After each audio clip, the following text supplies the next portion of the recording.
Sejam muito bem-vindos a esta nossa nova análise. Hoje a gente vai mergulhar de cabeça na fascinante evolução das formas.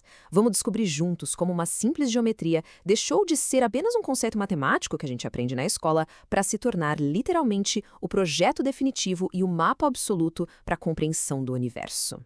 Para começar, é de se fazer uma pergunta bem intrigante.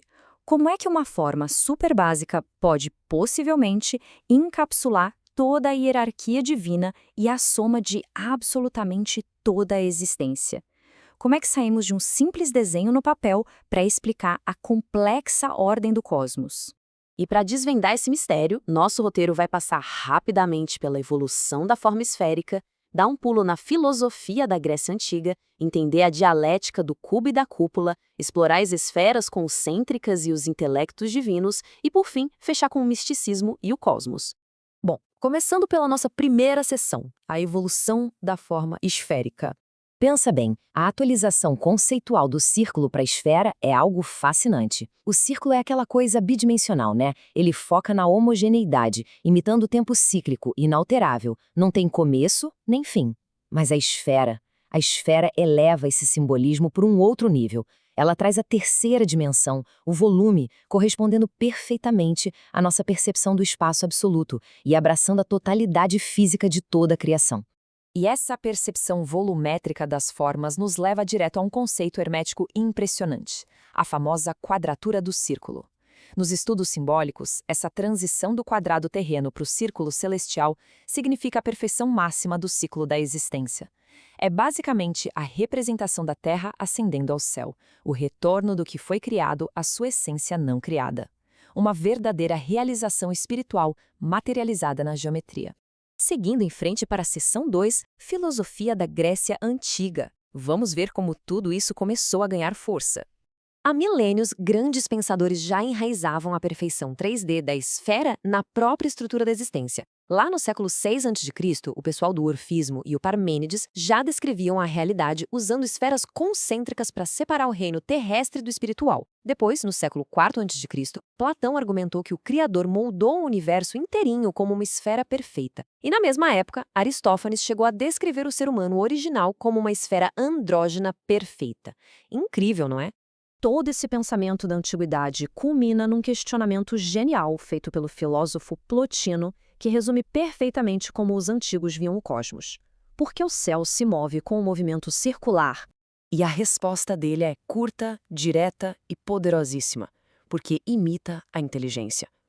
Para eles, o movimento circular invariável e contínuo não era só um traço geométrico, era a representação física da própria natureza impecável e imutável da inteligência divina em plena ação. Isso nos leva para a seção 3, a dialética do cubo e da cúpula, onde a teoria esbarra na prática. A gente entra agora num baita conflito estrutural. Como representar fisicamente toda essa inteligência celestial perfeita aqui na nossa Terra, que é rígida, mortal e angular? Aí surge o que chamamos de dialética do cubo e da cúpula. É uma tensão visual constante. De um lado, a cúpula esférica representando o céu, o divino e o movimento dinâmico. Do outro, a base quadrada, o cubo, representando a Terra, a nossa mortalidade e a fixidez do reino físico. E é fantástico ver como várias culturas diferentes resolveram essa tensão estética e teológica na arquitetura sagrada. A solução mestre foi, simplesmente, colocar a cúpula esférica sobre a base quadrada.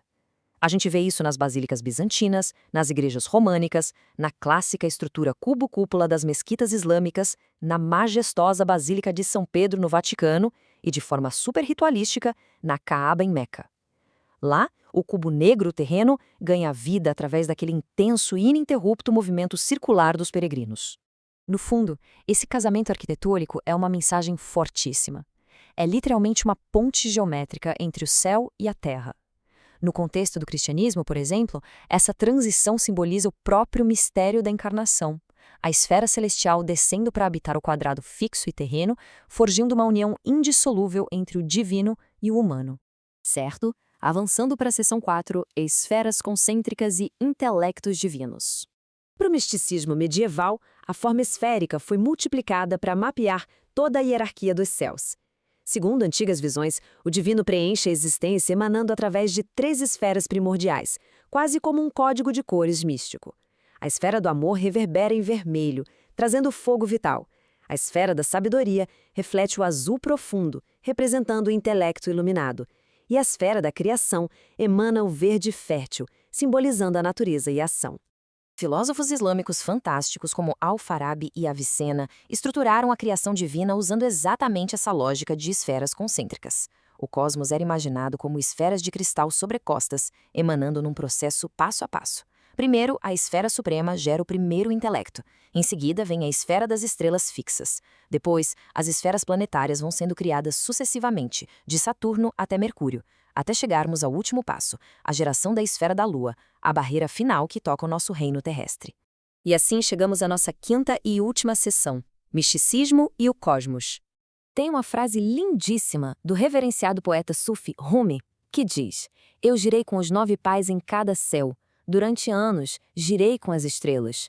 Isso captura de forma impressionante a essência cósmica por trás das famosas danças dos derviches rodopiantes. Quando eles giram, não é só uma dança. Eles estão literalmente imitando as órbitas dos planetas, reproduzindo aquela busca harmônica e contínua da alma pela divindade.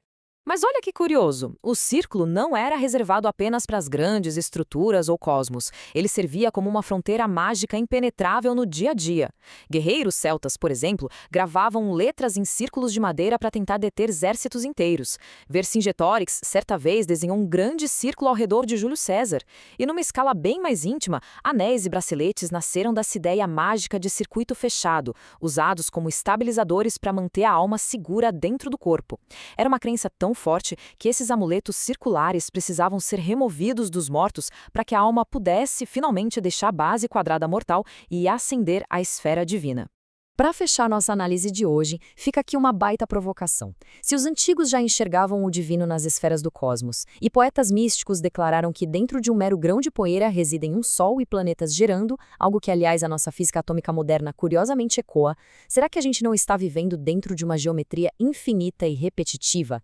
Será que essa geometria milenar continua silenciosamente regendo a nossa realidade? O que mais resta para a gente descobrir nessa imensidão arquitetônica? Fica aí a reflexão. Um abraço e até a próxima.